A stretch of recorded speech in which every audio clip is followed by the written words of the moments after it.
ஜீவாதிபதியே உம்மை நன்றியோடு துதிக்கிறோம். கிருபையில் ஐஸ்வர்யம் உள்ளவரே உம்மை நன்றியோடு நாங்கள் துதிக்கிறோம். உம்முடைய இரக்கங்களுக்காக உம்மை துதிக்கிறோம். உம்முடைய கிருபைக்காக உம்மை நன்றியோடு துதிக்கிறோம். உன்னதமானவரே, உம்முடைய அனுகூலமான கிருபைகளுக்காக உம்மை நன்றியோடு நாங்கள் துதிக்கிறோம். ஆண்டவரே, நீர் சர்வ வல்லமையுள்ள தேவனாயிருந்து எங்களை நடத்துகிறபடியினால் உம்மை நன்றியோடு நாங்கள் துதிக்கிறோம். நீர் ஒருவரே பெரிய காரியங்களை செய்யக்கூடிய தேவனாய் இருக்கிறபடியினால் உம்மை நன்றியோடு துதிக்கிறோம். ஆண்டவரே, உம்மை ஸ்தோத்திரிக்கிறோம். உம்முடைய நாமத்தை நாங்கள் மகிமைப்படுத்துகிறோம். உம்முடைய நாமத்துக்குரிய கனத்தையும் நாமத்துக்குரிய ஸ்தோத்திரங்களையும் நாங்கள் அதிகமாய் செலுத்தி உம்முடைய நாமம் சிறந்தது என்று போற்றி புகழுகிறோம். உம்முடைய நாமத்தினாலே எங்களுக்கு தேவன் பாராட்டுகிற எல்லா கிருபைகளை நினைத்து நன்றியோடு நாங்கள் ஸ்தோத்தரிக்கிறோம். எங்கள் மீது கிருபை வைத்து எங்களை ஆட்கொண்டு நடத்துகிற உம்முடைய அநாதி சிநேகத்திற்காக உம்மை நன்றியோடு ஸ்தோத்தரிக்கிறோம். பரிசுத்தத்தில் பயங்கரமான உம்மை நாங்கள் உயர்த்துகிறோம். உம்மை போற்றுகிறோம். உம்மை பணிந்து கொள்ளுகிறோம். உம்மை அதிகமாக ஆண்டவரே ஸ்தோத்தரித்து உம்முடைய நாமத்தை நாங்கள் எல்லா இடங்களிலேயும் எப்பொழுதும் நாங்கள் துதிக்கிறோம். ஆண்டவரே, உம்முடைய நாமம் எங்கள் வாழ்விலே மகிமை உள்ளதாயிருந்து மகத்துவம் உள்ளதாயிருந்து நடத்துகிறபடியினால் ஸ்தோத்தரிக்கிறோம். உம்முடைய நாமத்தினாலே உலகத்தை ஜெயிக்கிற ஜெயத்தை எங்களுக்கு கொடுத்திருக்கிறபடியால் உம்முடைய நாமத்தை நாங்கள் ஸ்தோத்திரிக்கிறோம். கிருபையுள்ள எங்கள் தேவனாகிய கர்த்தர் எங்களை ஆட்கொண்டு நடத்துகிறபடியினால் உம்மை நன்றியோடு நாங்கள் ஸ்தோத்திரிக்கிறோம். பரிசுத்தத்தில் பயங்கரமான எங்கள் தேவனை நாங்கள் ஸ்தோத்திரிக்கிறோம். மகத்துவமான எங்கள் தேவனை ஸ்தோத்திரிக்கிறோம். மகிமையான எங்கள் தேவனை நாங்கள் உயர்த்துகிறோம். ராஜரீகம் பண்ணுகிற எங்கள் தேவனை ஆராதிக்கிறோம். கிருபையில் ஐஸ்வர்ய சம்பன்னராகி எங்கள் ராஜாவை நாங்கள் அதிகமாய் ஸ்தோத்திரித்து துதித்து மகிமைப்படுத்துகிறோம். உன்னதங்களின் ராஜாவே, உயர்ந்தவரே, சிறந்தவரே, உம்மை நன்றியோடு துதிக்கிறோம். மகிமையின் தேவனே, உம்மை நன்றியோடு துதிக்கிறோம். மகத்துவங்களின் தேவனே, உம்மை நன்றியோடு துதிக்கிறோம். கிருபாசனபதியே, உம்மை நன்றியோடு நாங்கள் துதிக்கிறோம். ஆண்டவரே, எங்களை எப்பொழுதும் வழிநடத்துகிறவரே, உம்முடைய நாமத்தை நாங்கள் ஸ்தோத்தரிக்கிறோம். எங்களை அதிகமாய் ஆட்கொண்டு நடத்துகிற உம்முடைய உன்னதமான கிருபைக்காக உம்மை நன்றியோடு நாங்கள் ஸ்தோத்தரிக்கிறோம். சிவாதிபதியாகிய நீர், ஜீவிக்கிறவராகிய நீர், எங்கள் மீது இரக்கம் வைத்திருக்கிற நீர், எங்களை ஆட்கொண்டு நடத்துகிற நீர், ஆண்டவரே, எங்களை கைவிடாதிருக்கிற உம்முடைய அநாதி கிருபைக்காக நன்றியோடு நாங்கள் ஸ்தோத்தரிக்கிறோம். நான் உனக்கு சொன்னதை செய்யும் அளவும் நான் உன்னை விட்டு விலகுவதும் இல்லை, உன்னை கைவிடுவதும் இல்லை என்று சொன்ன கர்த்தாவே, உம்மை நன்றியோடு ஸ்தோத்தரிக்கிறோம். உன்னை புதிதும் கூர்மையான பற்களுள்ள எந்திரமாக்குகிற என்று சொன்ன கர்த்தாவே, உம்மை நன்றியோடு நாங்கள் ஸ்தோத்தரிக்கிறோம். முந்தினவைகளை நினைக்க வேண்டாம், பூர்வமானவைகளை சிந்திக்க வேண்டாம். இதோ நான் புதிய காரியத்தை செய்கிறேன், அது இன்றைக்கே தோன்றும் என்று சொன்னவரே, வனாந்தரத்திலே வழிகளையும் அவாந்தர வெளிகளையே ஆறுகளை உண்டாக்குவேன் என்று சொல்லியிருக்கிற எங்கள் ராஜாவே, உம்மை நன்றியோடு நாங்கள் ஸ்தோத்தரிக்கிறோம். கிருபையில் ஐஸ்வர்ய சம்பன்னரே, உம்மை நன்றியோடு ஸ்தோத்தரிக்கிறோம். எல்லா மகிமையையும் கனத்தையும் துதியையும் பெற்றுக்கொள்ளுவதற்கு நீர் பாத்திரராய் இருக்கிறபடியால் உம்மை நன்றியோடு நாங்கள் ஸ்தோத்தரிக்கிறோம். எங்களை அதிகமாக நேசித்து அன்பு கூர்ந்து நடத்துகிற எங்கள் ராஜாவாகிய தேவனை நாங்கள் அதிகமாய் ஸ்தோத்திரித்து துதிக்கிறோம். சகல மகிமையையும் எங்களுக்கு விளங்க பண்ணுகிற தேவனை நாங்கள் போற்றுகிறோம், புகழுகிறோம். ஆவியானவரே, இந்த காலை வேளையில உம்மால் ஆசீர்வதிக்கப்பட்ட நாங்கள் ஆசீர்வதிக்கின்ற உடைய பாதங்களை முத்தம் செய்து அப்பா பிதாவே என்று கூப்பிட பண்ணுகிற புத்திர சுவிகாரத்தின் ஆவியின் நிறைவோடு உம்மை ஸ்தோத்திரிக்கிறோம். தகப்பனே, இந்த காலை வேளையில என் இருதயத்தின் தியானமும் என் வாயின் வார்த்தைகளும் அடியேனுக்கும் கேட்கிற யாவருக்கும் உம்முடைய சமூகத்திலே பிரீதியாயிருப்பதாக என்று இயேசு கிறிஸ்துவின் நாமத்தில் வேண்டிக் கொள்ளுகிறேன் நல்ல பிதாவே, ஆமேன். என்னை கேட்டுக்கொண்டிருக்கிறேன் அன்பு தேவனுடைய பிள்ளைகளே, இந்த காலை வேளையிலே உங்களை ஒவ்வொருவரையும் இயேசு கிறிஸ்துவின் நாமத்திலே வணங்கி அன்போடு வாழ்த்தி நான் வரவேற்கிறேன். காலையில் என்னை தேடுகிறவர்கள் கண்டடைவார்கள். காலைதோறும் என் கிருபை புதிதாய் இருக்கும் என்று சொல்லி இருக்கிறபடியினால் இந்த காலை வேளையிலே அவனுடைய கிருபையை நாம் கொண்டாடுவோம், போற்றுவோம். நேற்றைய தினத்தினுடைய தொடர்ச்சியை தான் நாம் இன்றைக்கும் சிந்திக்க போகிறோம்.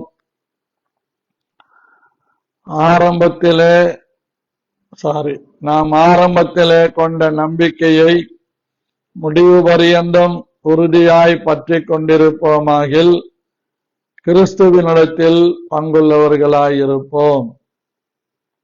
ஆகவே கடந்த நாட்களாக உறுதியை பற்றி நாம் பார்த்து கொண்டிருக்கிறோம். அந்த உறுதி நமக்கு மிக மிக அவசியம். நேற்றைய தினத்திலே நாம் கடைசியாக எபிரேயர் 11ஆம் அதிகாரம் 27வது வசனத்திலே மோசேயினுடைய உறுதியை குறித்து சிந்தித்து முடித்தோம். இந்த காலை வேளையிலும் கூட நாம் வேறொரு உறுதியாய் இருக்க வேதம் நம்மை அழைக்கிறது. 1 பேதுரு 5ஆம் அதிகாரம் 7வது 8வது 9வது வசனத்தை உங்களுக்காய் வாசிக்கிறேன். அவர் உங்களை விசாரிக்கிறவரானபடியால் உங்கள் கவலைகளை எல்லாம் அவர் மேல் வைத்து விடுங்கள். தெளிந்த புத்தி உள்ளவர்களாயிருங்கள், விழித்திருங்கள். ஏனெனில் உங்கள் எதிராளியாகிய பிசாசானவன் கர்ஜிக்கிற சிங்கம் போல் எவனை விழுங்கலாமோ என்று வகை தேடி சுற்றி திரிகிறான். விசுவாசத்தில் உறுதியாயிருந்து அவனுக்கு எதிர்த்து நில்லுங்கள். உலகத்தில் உள்ள உங்கள் சகோதரத்திலே அப்படிப்பட்ட பாடுகள் நிறைவேறி வருகிறது என்று அறிந்திருக்கிறீர்களே. 10வது வசனம், கிறிஸ்து இயேசுவுக்குள் நம்மை தமது நித்திய மகிமைக்கு அழைத்தவராயிருக்கிற சகல கிருபையை பொருந்திய தேவன் தாமே கொஞ்ச காலம் பாடனுபவிக்கிற உங்களை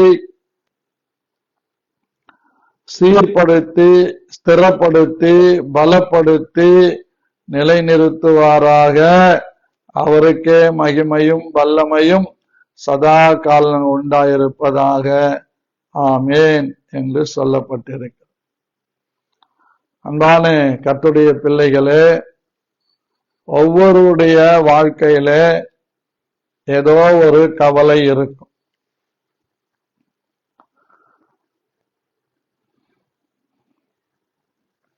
பலவிதமான பாரங்கள் இருக்கும். கவலை இல்லாத மனிதனும் இல்லை, மன பாரமில்லாத மனிதனும் இல்லை.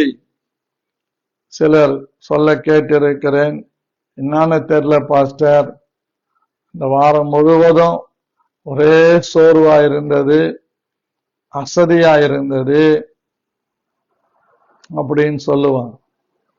ஆங்கிலத்துல சொல்லுவாங்க, நான் ரொம்ப ஒரியா இருந்தேன், ரொம்ப வீக்கா இருந்தேன், ரொம்ப டிஸ்கரேஜா இருந்தேன், ரொம்ப ரொம்ப பெடப்பாயிட்டு இருந்தேன் பாஸ்டர்ன்னு சொல்லுவாங்க. ஆனால் இவையெல்லாம் இருக்கும். ஆனால் ஒன்றை ஆண்டவர் நமக்கு கற்றுக் கொடுத்திருக்கிறார். பிலிப்பியர் 4:6 நம்ம படிக்கிறோம். படிக்கிறதோட விட்டுறோம், அதை அபியாசிக்கிறது இல்லை. அதனுடைய தாற்பரியத்தை, அதனுடைய ஆழம், நீளம், உயரம், அகலம் புரிந்து கொள்வதில்லை. அவர் உங்களை, அதாவது நீங்கள் ஒன்றுக்கும் கவலைப்படாமல் ஸ்தோத்திரத்தோடு கூடிய ஜபத்தினாலும் வேண்டுதலினாலும் தேவனுக்கு தெரியப்படுத்துங்கள். அப்பொழுது எல்லா புத்திக்கு மேலான தேவ சமாதானம் உங்கள் இருதயத்தை ஆளும்.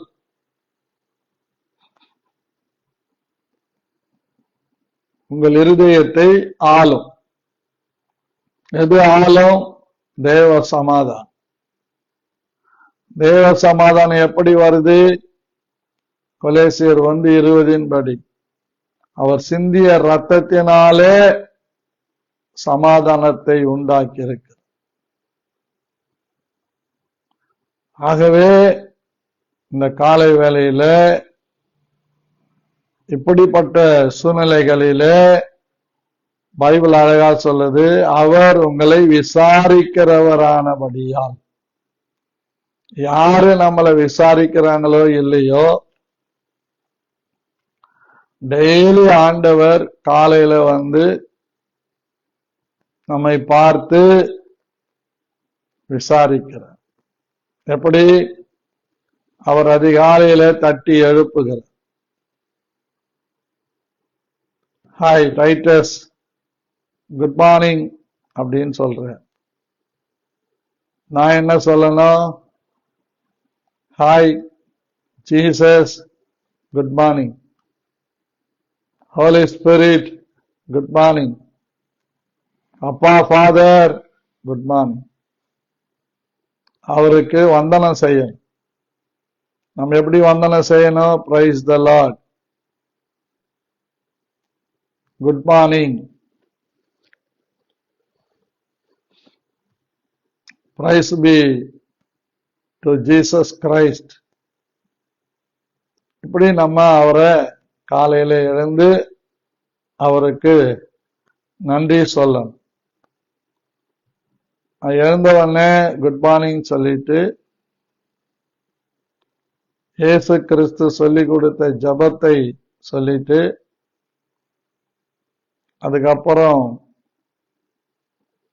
நல்லா 2 டம்ளர் தண்ணி, ஏறக்குறைய 400 மில்லி லிட்டர் தண்ணியை குடிச்சிட்டு,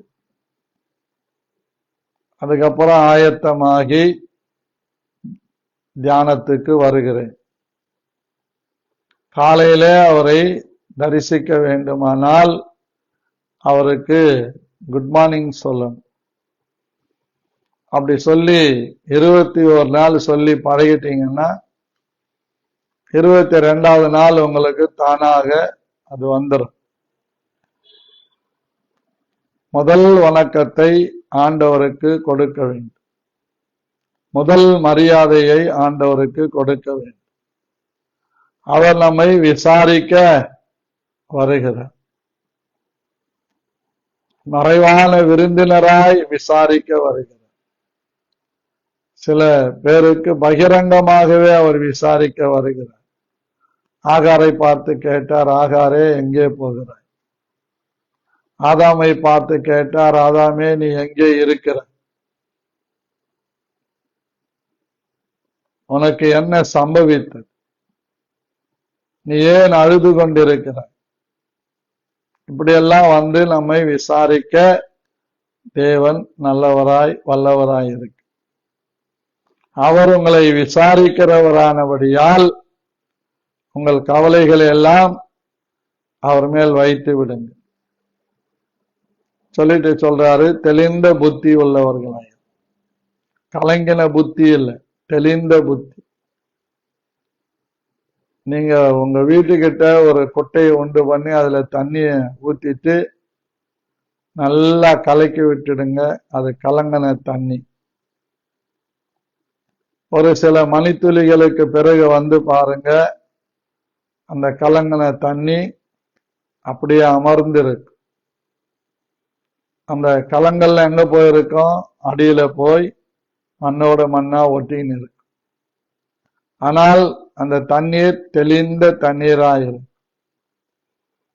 இதுதான் தேவன் நமக்கு சொல்றார். நீங்க எவ்வளவு கலக்கத்தோடு இருந்தாலும், எவ்வளவு கவலையோடு இருந்தாலும், எவ்வளவு போராட்டங்களோடு இருந்தாலும்,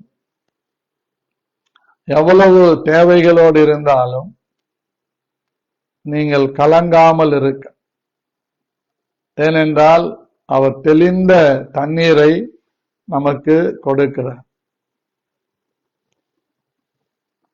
அதைதான் சங்கீதக்காரன் தன்னுடைய சங்கீதத்திலே தெளிவாக சொல்லி இருக்கிறார். சங்கீதம் 23 அவர் வெளிப்படையாக பேசுகிறதை நாம் பார்க்க முடியும். அன்பான தேவனுடைய பிள்ளைகளே, சங்கீதம் 23 நமக்கு அநேக காரியங்களை கற்றுக் கொடுக்கிறது. கர்த்தர் என் மேய்ப்பராய் இருக்கிறார், நான் தாட்சி அடையேன் சொல்ற. ஆகவே கர்த்தர் நம்முடைய மேய்ப்பராய் இருக்கிறபடியினால் நாம் தாட்சி அடைய வேண்டியதில்லை. அவர் நம்முடைய தேவனாய் இருக்கிறபடியினால் நாம் ஒன்றுக்கும் கலங்க வேண்டியதில்லை. அவர் நம்முடைய பட்சத்திலிருந்து நம்மை விசாரிக்கிறபடியினால் நாம் ஒன்றும் ஆதங்கப்பட வேண்டியதில்லை. ஏனென்றால் நம்மை சரியாக புரிந்து வைத்திருக்கிற ஒரே ஒருவர் தான் இயேசு கிறிஸ்து. இதை மனதில் வைக்கணும். இதை நம்ம மனசுல வச்சிட்டோம்னு சொன்னா நம்ம எந்த கலக்கத்தையும் கவலையையும் ஜெயிக்கலாம். ஆகவே பிரியமான கர்த்தருடைய பிள்ளைகளே, ஒன்றை நாம் புரிந்து கொள்ள வேண்டும். அவர் என்னை அமர்ந்த தண்ணீர்களண்டை கொண்டு போய் என் தாகத்தை தீர்க்கிறார் என்று இங்கு சொல்லப்படுகிறதை நாம் பார்க்க முடியும்.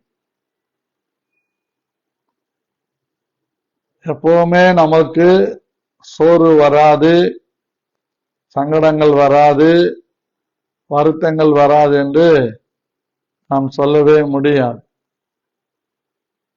வந்தாலும் அதை பற்றி நாம் கவலைப்படவும் கூடாது. அதை குறித்து நாம் சிந்தனை செய்யவும் கூடாது.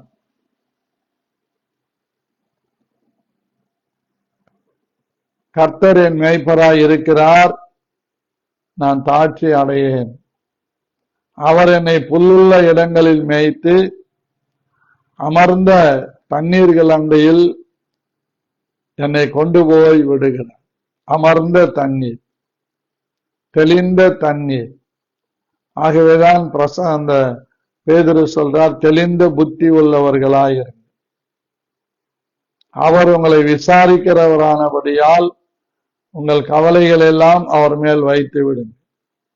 ஆனா வச்சுட்டு நம்ம தான் சுமக்கணும்.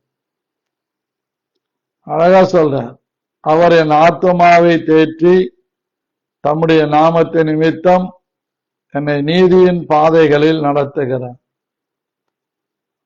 நான் மரண இருளின் பள்ளத்தாக்கில் நடந்தாலும் பொல்லாப்புக்கு பயப்படேன். தேவரீர் என்னோட கூட இருக்கிறீர், உமது கோலும் உமது தடியும் என்னை தேற்றும். இதுதான் பைபிள் பேட்டர்ன். ஆகவே என்னை கேட்டுக்கொண்டிருக்கிற என் அன்பு சகோதர சகோதரிகளே, தெளிந்த புத்தி உள்ளவர்களாய் இருக்கணும், விழித்திருக்கணும்.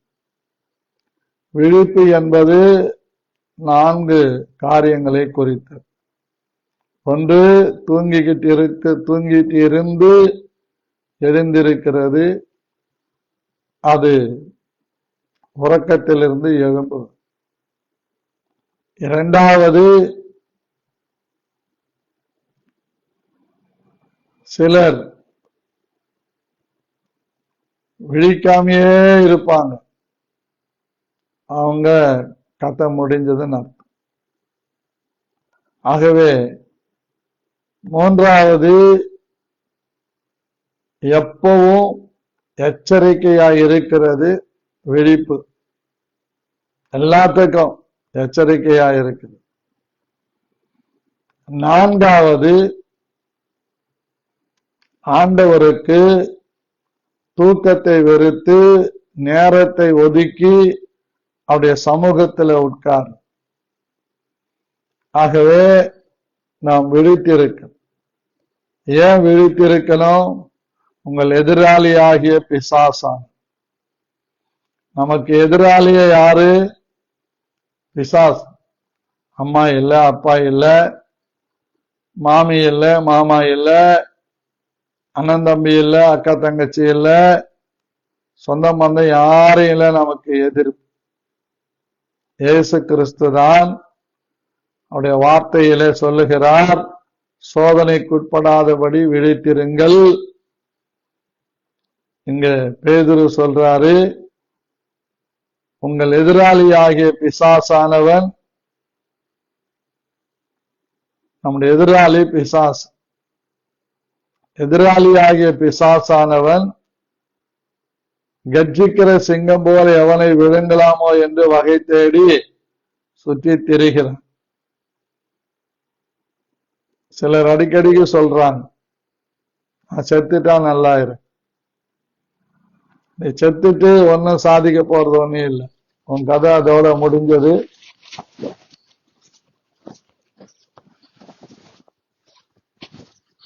பதினாறாவது நாளோ 11வது நாளோ 13வது நாளோ தோத்திர கூட்டம் வச்சு முடிச்சிருவாங்க. சில 40வது நாளை கழிச்சு வைப்பாங்க.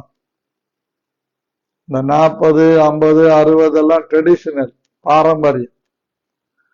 ஆனா இப்பெல்லாம் பாத்தீங்கன்னா மரித்த அடக்கம் பண்ணப்பட்ட அன்னைக்கே ஸ்தோத்திர கூட்டம் வச்சிடறாங்க. சில ட்ரெடிஷனலா இருக்கிறாங்க, பாரம்பரியம். பால் ஊத்துவாங்க, புறஜாதிகள் செய்கிறது போல செய்வாங்க.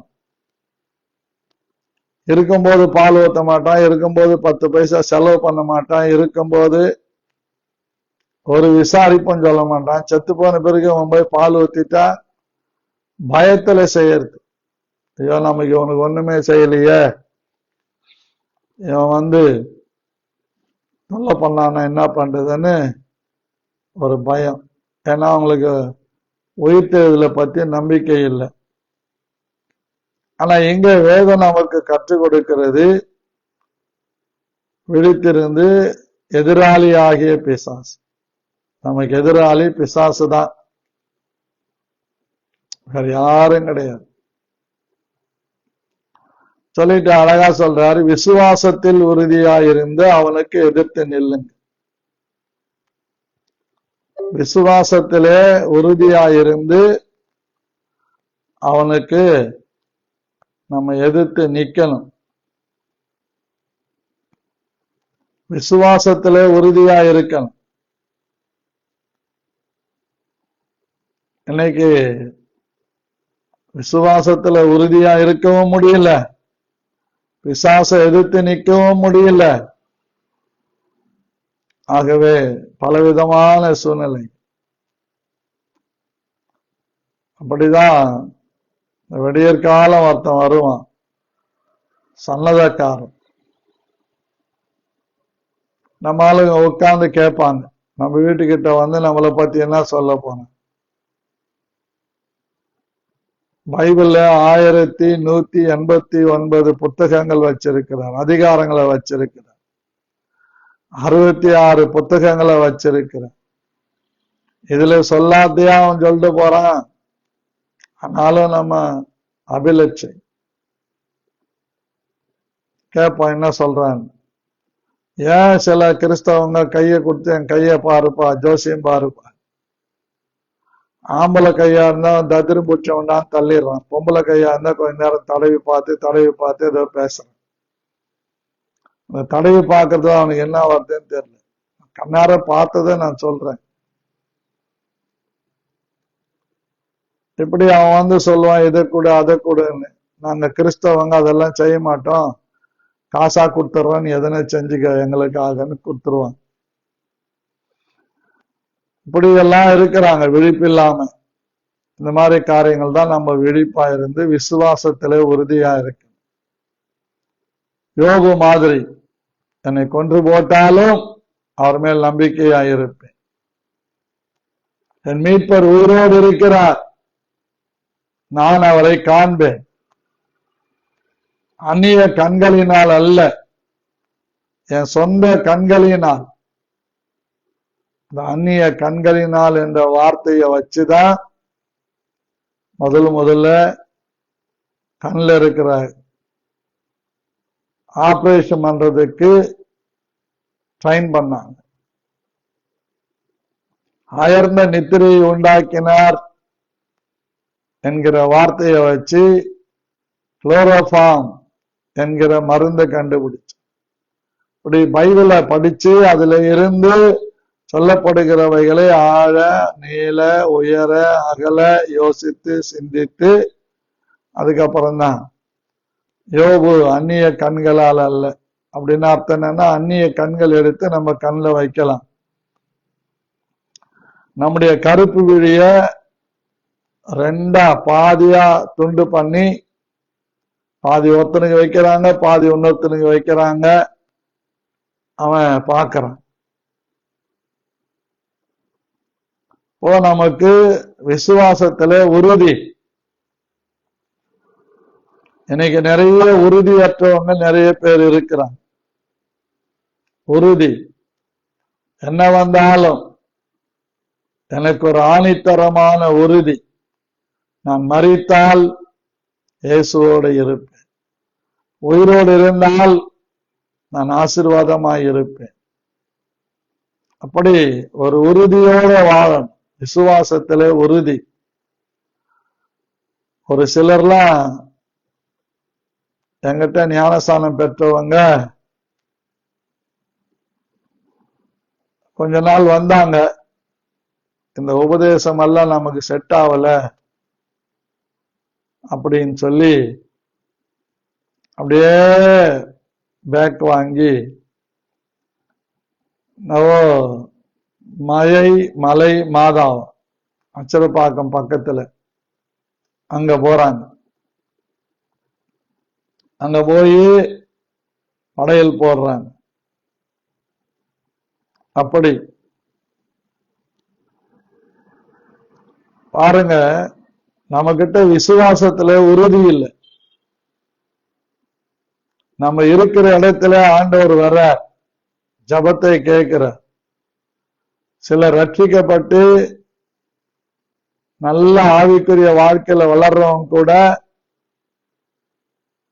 இந்த பாஸ்டர் ஜெபம் பண்ண அற்புதம் நடக்கும், அந்த பாஸ்டர் ஜெபம் பண்ண அற்புதம் நடக்கும் அப்படின்னு சொல்லி வீட்டுக்கு கூப்பிட்டு பழகி அவர் அடிக்கடி வந்து ஜோலியை முடிச்சிடுவார். அப்படிதான் எனக்கு தெரிஞ்ச ஒரு குடும்பத்துல பிள்ளைகளுக்கு டிப்ரெஷன், அம்மா இறந்துட்டாங்க, ரொம்ப அன்பா இருந்தவங்க டிப்ரெஷன் ஆயிட்டாங்க. சைக்காலஜிக்கலா ஒரு பாதிப்பு. அவங்களுக்கு ட்ரீட்மெண்ட் கொடுக்காம அவங்களுக்கு தூக்கம் இல்லைன்னு தூங்கலன்னு தூக்க மாத்தெல்லாம் போட்டு தூங்காம பெண்ணாத்த ஆரம்பிச்சிட்டாங்க. அப்புறம் எப்படியோ தப்பி தவறி நமக்கு போன் பண்ணாங்க. பார்த்தேன், இல்ல இது டிப்ரெஷன். தெளிவா சொல்லிட்டேன், நீங்க ஒரு நல்ல மருத்துவமனைக்கு போங்க பாருங்க அப்படின்னு சொல்லிட்டு வந்தேன். ஆனா அவங்க கேட்கல. அவங்கள கேட்ச் பண்ணி வச்சிருக்கிற ஊழியக்காரன் விட மாட்டேங்கிறான். உங்க வீட்டுல மாந்திரீகம் பண்ணிட்டாங்க, செய்வன பண்ணிட்டாங்க அப்படின்னு சொல்லி 12 மணி ராத்திரிக்கு அவங்க வீட்டுல இருந்த துணிமணி, அவங்க படுத்திருந்த கட்டிலு, பெட்டு, தலைக்காணி, என்னென்ன இருக்கோ மொத்தம் எடுத்துன்னு போய் சுடுகாட்டுல வச்சு கொளுத்திட்டான். ஏன்னா அங்கதான் பேய் இருக்குமா, சுடுகாட்டுல. நாங்க பக்கத்திலேயே இடுகாட்டுல பக்கத்துல இருக்கிறோம். சுடுகாடுங்குது, இடுகாடுங்குது. ஒரு பேயும் என்கிட்ட வரமாட்டேன். மொத்தத்தையும் கொளுத்தி விட்டாங்க. எல்லா பெட்ஷீட்டுங்களும் தலைகாணிகளும். அதுக்கப்புறம் புதுசா காசு செலவு பண்ணி 1 லட்சம் ரூபாய் செலவு பண்ணி மறுபடியும் எல்லாம் வாங்கி வச்சிருக்கேன். அப்ப நான் கேட்டேன், கடையில புதுசா வாங்கி இருக்கிறீங்களா, அதுல பேய் இருக்காதான்னு கேட்டேன். பேய் மரத்துல இருக்குது, மாங்காயில இருக்குது, தேங்காயில இருக்குது. இல்ல, பேய் நம்ம உணர்விலே இருக்குது, நம்ம கூடவே இருக்குது. நம்ம கூட பேய் இருந்தா இயேசு இருக்க மாட்டார், இயேசு இருந்தா பேய் இருக்காது. அப்படிப்பட்ட சில ஊழியக்காருடைய ஆலோசனை எல்லாம் கேட்டு நாசமாகி எபிரேயர் 2:12 அதிகாரம் 14-15 சொல்லுகிறது, பிள்ளைகள் மாம்சத்தையும் இரத்தத்தையும் உடையவர்களா இருக்க அவரும் அவர்களை போல மாம்சத்தையும் இரத்தத்தையும் உடையவரானார். ஏனெனில் மரண பயத்திற்கு அதிகாரியாகிய பிசாசானவனை தம்முடைய மரணத்தினாலே அழிக்கவும் ஜீவ காலம் எல்லாம் மரண பயத்தினால் அடிமைத்தனத்திற்குள்ளான யாவரையும் விடுதலையாக்கவும் என்று எழுதியிருக்கிறது. அவர் தேவதூதருக்கு கைகொடாமல் ஆபிரகாமின் சந்ததிக்கு கை கொடுத்தார் என்று எபிரேயர் 2 அதிகாரத்திலே சொல்லியிருக்கு. கொலேசியர் 2 அதிகாரம் 14-15 சொல்லுது, தலையெழுத்தை குலைத்து எல்லாத்தையும் சிலுவையில் ஆணி அடித்து வெற்றி சிறந்தார். பிசாசுடைய கிரியைகளை அழிக்கும்படிக்கே தேவனுடைய குமாரன் வெளிப்பட்டார் என்று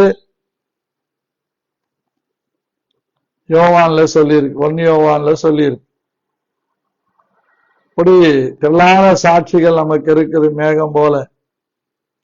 ஆனா சில ஊழியக்காருடைய பேச்சை கேட்டு உங்களுக்கு செய்தினை பண்ணிட்டாங்க, மந்திரம் பண்ணிட்டாங்க, பில்லி சுனியம் வச்சுட்டாங்க. ஓகே, இருக்குதா? நான் சொல்றேன்னா அவங்கள விடுதலை ஆக்கிட்டு என்ன நடந்ததுன்னு சொல்லணும். ஆனா முன்கூட்டியே பயம் காட்டிட்டு அந்த ஊழியக்காரன் பல லட்சங்கள் அவங்க கிட்ட வாங்கி சாப்பிட்டு இருக்கிறான். அவங்க சபைக்கு கொடுக்கல, சபை மேய்க்கிற ஊழியக்காரனுக்கு கொடுக்கல. மந்திரவாதி போல வர்ற வெளிலேந்து வர்ற ஊழியக்காரன். நிறைய சகோதரிங்க தீர்க்க தரிசிகளா எழும்பிட்டான். நல்லது, தீர்க்க தரிசனம் சொல்றது நல்லது. ஆனா அவங்க சொல்ற தீர்க்க தரிசனம் பாருங்க, உன் புருஷனுடைய தங்கச்சி உனக்கு செய்வன பண்ணிட்டா, அப்ப என்ன ஆகும்? யாரு பண்ணிருக்கட்டங்க, உனக்கு ஆண்டவர் கொடுத்த வரம் என்ன? என் நாமத்தினாலே பிசாசுகளை துரத்துவீர்கள், வியாதியஸ்தர் மேல் கைகளை வைப்பீர்கள், அப்பொழுது அவர்கள் சுகமாவார்கள், சர்ப்பங்களை எடுப்பீர்கள், தேள்களை மிதிப்பீர்கள், பிசாசின் சகல வல்லமையை மேற்கொள்ளும்படி நான் உங்களுக்கு அதிகாரம் கொடுத்திருக்கிறேன். இதுதான் வசனம். இதை விட்டுட்டு கருப்பா ஒண்ணு வருது. அந்த நாள் ஒரு தம்பி வந்தான், அவன் என் கையில வச்ச உடனே அந்த ஆவி அவனுக்குள்ள இருந்து வெளியே போயிடுச்சு. வெளிப்பாடு. அப்போ இப்படி செய், உனக்கு மாற்றம் வரும் அப்படி சொன்ன பிறகு தொடர்ந்து வர்றாங்க, மாற்றங்கள் வருது.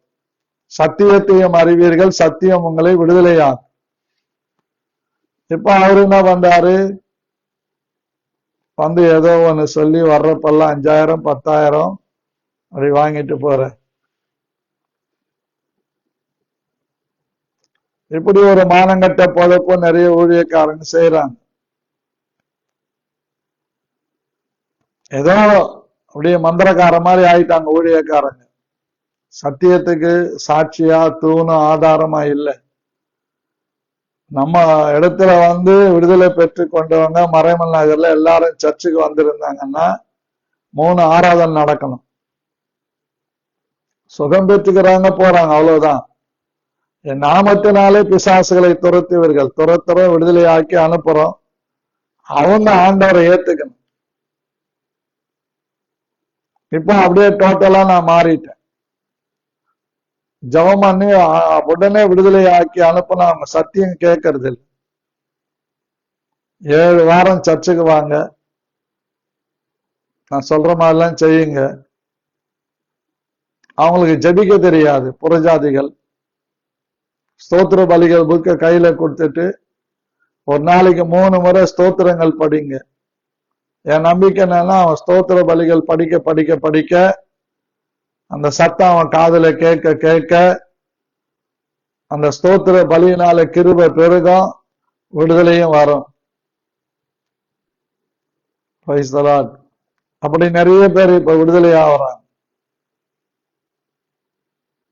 ஆகவே அன்பு தேவனுடைய பிள்ளைகள், நம்ம எதிராளியாகிய பிசாசை எதிர்த்து நிற்கிறதற்கு திராணி உள்ளவர்களாய் இருக்கு. விசுவாசத்துல உறுதி. என்ன அந்த திராணி? ரட்சணியம் என்கிற ஹெல்மெட் நம்ம தள்ள இருக்கணும். சத்தியம் என்கிற அரைக்கச்சை. சத்தியம் என்பது ஒரு அரைக்கச்சை. அப்படின்னா எல்லாவற்றுக்கும் முடிவை உண்டு பண்ணுகிறது சத்தியம். அது இடுப்புல கட்டணும். எபேசியர் 6:10-18 வரைக்கும் நீங்க படிச்சுக்கிட்டீங்கன்னா உங்களுக்கு புரியும். நீதி என்னும் மார்க்கவசம், ரைச்சஸ்னஸ், நீதி. எது மார்க்கவசம்? நம்மை தூய்மையாக அதனால வருகிற நீதி நமக்கு மார்க்கவசமாய் மாறு. விசுவாசம் என்னும் கேடகம். நீங்க கேடயத்தை நேர்ல பார்த்திருக்க மாட்டீங்க, சினிமாவில பார்த்திருக்கலாம். எம்ஜிஆரும் நம்பியாரும் சண்டை போடும் போது ஒரு கையில வாள் இருக்கும், ஒரு கையில தாமால் தட்டு மாதிரி பெருசா இருக்கும். அதுதான் கேடயம்.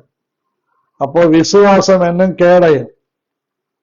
பைபிள் இருக்கிற வார்த்தைகள் தான் நமக்கு கேடயம். அவைகளை சொல்லணும். ஆவியின் பட்டயமாகிய வசனத்தை கையில பிடித்து, இருபுறமும் கருக்குள்ள பட்டயமாகிய வசனத்தை கையில பிடித்து, நான் பிசாசு ஓட்டும் போது சொல்லுவேன், இயேசு உன் தலையை எப்போ நசுக்கிட்டார், உன்னை சிலுவையில ஆணியில அரைஞ்சிட்டார், அவர் நாமத்துக்கு முன்பாக நீ முடங்கணும். அது தானா முடங்குது, தானா சொல்லுது, தானா போகுது. அன்பானவர்களே, நாம் ஆயத்தம் என்கிற பாதரட்சைகள் எப்போ நம்ம காலில் இருக்கணும். சமாதானத்துக்குரிய ஆயத்தம். இந்த சர்வாயுத வர்க்கத்தை தரித்து கொள்ளணும், சர்வாயுத வர்க்கத்தை எடுத்துக்கொள்ளணும். ஒன்னு தரிச்சுக்கிறது, ஒன்னு எடுத்துக்கிறது. ஆகவே பிசாசுக்கு எதிர்த்து நிற்கணும். அவன் உங்களை விட்டு ஓடி போவான். 2வது நான் சொல்லி முடிக்கிறேன். 2 பேதுரு 1:10.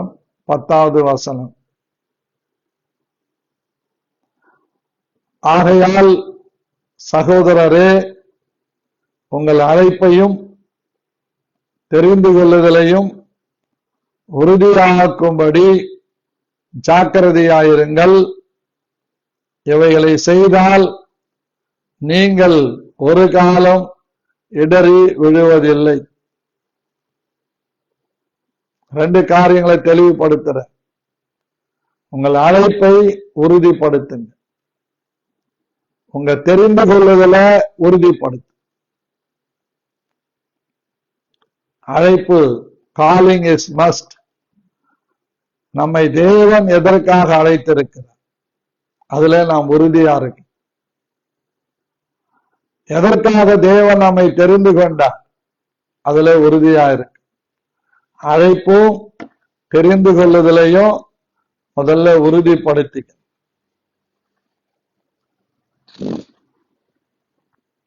நாம் எதற்கு அழைக்கப்பட்டிருக்கிறோம்,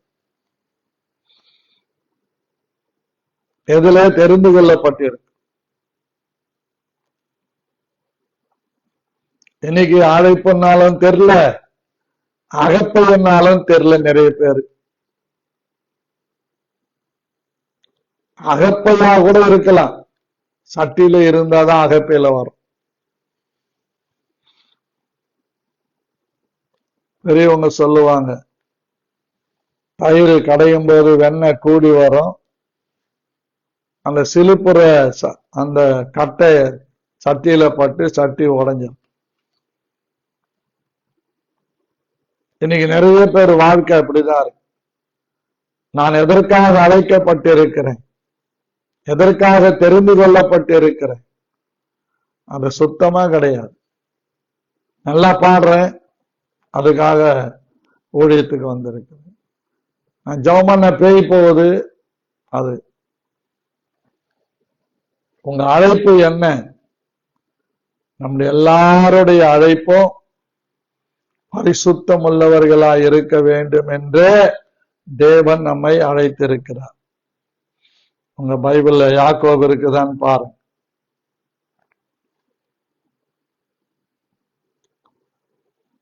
புதிய ஏற்பாட்டில யாக்கோபு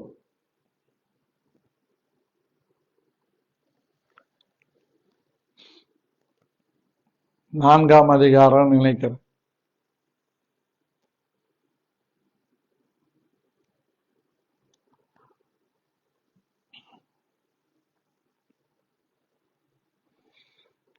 அவர் அதிகமான கிருபை அளிக்கிறாரே, ஆதலால் தேவன் பெருமை உள்ளவர்களுக்கு எதிர்த்து நிற்கிறார், தாழ்மை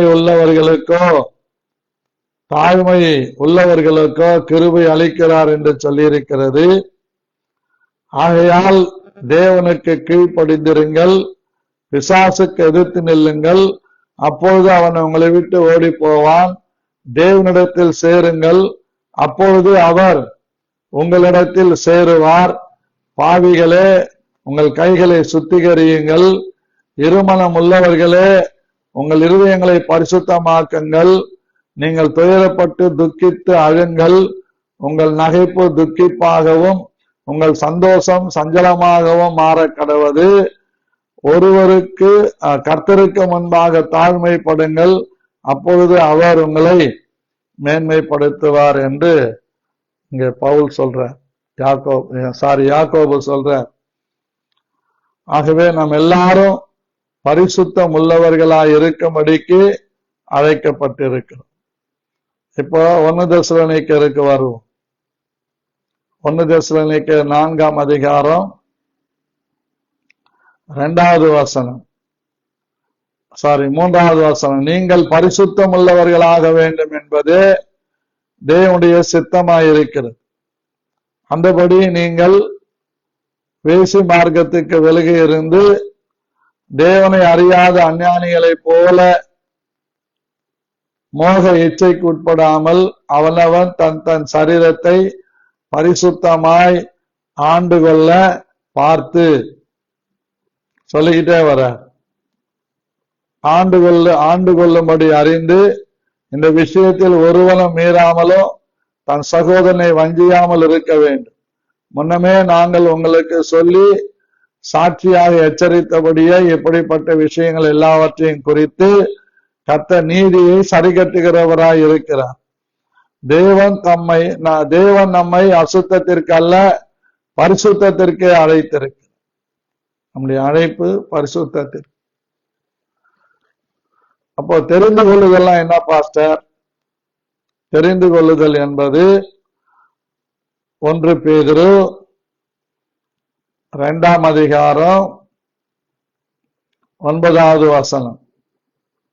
நீங்களோ உங்களை அந்தகாரத்தினின்று தம்முடைய ஆச்சரியமான ஒளியிடத்திற்கு வரவழைத்தவுடைய புண்ணியங்களை அறிவிக்கும்படி தெரிந்து கொள்ளப்பட்ட சந்ததியாயும் ராஜரீகமான ஆசாரிய கூட்டமாயும் பரிசுத்த ஜாதியாயும் அவருக்கு சொந்த ஜனங்களாயும் இருக்கிறீர்கள். முன்னே நீங்கள் தேவனுடைய ஜனங்களாய் இருக்கவில்லை, இப்பொழுதும் அவருடைய ஜனங்களாய் இருக்கிறோம். முன்னே நீங்கள் இரக்கம் பெறாதவர்களாய் இருந்தீர்கள், இப்பொழுதோ இரக்கம் பெற்றிருக்கிறீர்கள். நம்முடைய அழைப்பு பரிசுத்தம் உள்ளவர்களாயிருக்க. நம்முடைய தெரிந்து கொள்ளுதல் இயேசுவின் அன்பை, புண்ணியங்களை அறிவிக்க வேண்டும். இதுதான் நமக்கு இருக்கிற ஒரு கான்பிடென்ட். ஆகவே நண்பு தேவனுடைய பிள்ளைகளே, விசுவாசத்தில் உறுதியாயிருந்து பிசாசுக்கு எதிர்த்து நில்லுங்கள், அவன் உங்களை விட்டு ஓடி போவான். நாம் எப்பொழுதும் நம்முடைய தெரிந்து கொள்ளுதலையும் அழைப்பையும் குறித்து உறுதியாயிருந்தால் இடரமாட்டோம், கலங்க மாட்டோம். விசுவாசத்தினாலே ராஜ்யங்களை ஜெயிக்க முடியும், விசுவாசத்தினாலே மரணத்தை ஜெயிக்க முடியும். இப்படி பைபிள்ல ஒவ்வொருத்தரையும் செவில்ல அறைகிற ஒரு அதிகாரம் இருக்கு. சரியான அடி, ஒவ்வொரு கன்னத்துல அது அடிக்குது பாருங்க, பலார் பலார் பலார்னு அடிக்கும். அதுதான் எபிரேயர் 11ஆம் அதிகாரம். நீங்க உட்கார்ந்து படிச்சு பாருங்க, சரியான சவுக்கடி தான். ரொம்ப படிப்பேன் நான், அது எனக்கு ரொம்ப இஷ்டம் அந்த அதிகாரம்.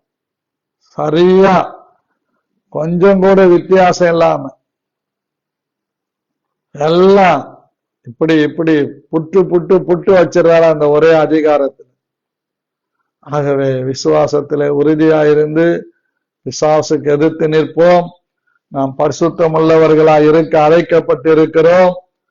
கிறிஸ்துவின் அன்பை அநேகருக்கு சொல்லும்படியாக, புண்ணியங்களை அறிவிக்கும்படியாக நாம் தெரிந்து கொள்ளப்பட்டிருக்கிறோம். அழைப்பும் தெரிந்து கொள்ளுதலும் இதுதான். கர்த்தருக்கு ஸ்தோத்திரம். 9 வரங்கள் இருக்கு. அது வரங்கள், gift, gift of God, God's gift, தேவனுடைய வரங்கள். அது வேற. வரங்களையும் அழைப்பையும் தெரிந்து கொள்ளுதலையும் நம்ம குழப்பக்கூடாது. அவர் அழைத்த அழைப்பும், உடனே சொல்றார், கிருபை வரங்களும் மாறாதவைகள். ஆகவே நாம் ஆண்டவருடைய நாமத்தின் மகிமைக்காக உறுதியாயிருந்து விழித்திருந்து பிசாசை எதிர்த்து நிற்போம். நம்முடைய கவலைகள் எல்லாம், நம்முடைய பாரங்கள்லாம் நம்மை விசாரிக்கிற இயேசுவின் மேல வைத்து விடுவோம். கிருபை உங்களை ஆட்கொண்டு நடத்துவதாக. ஆமென்.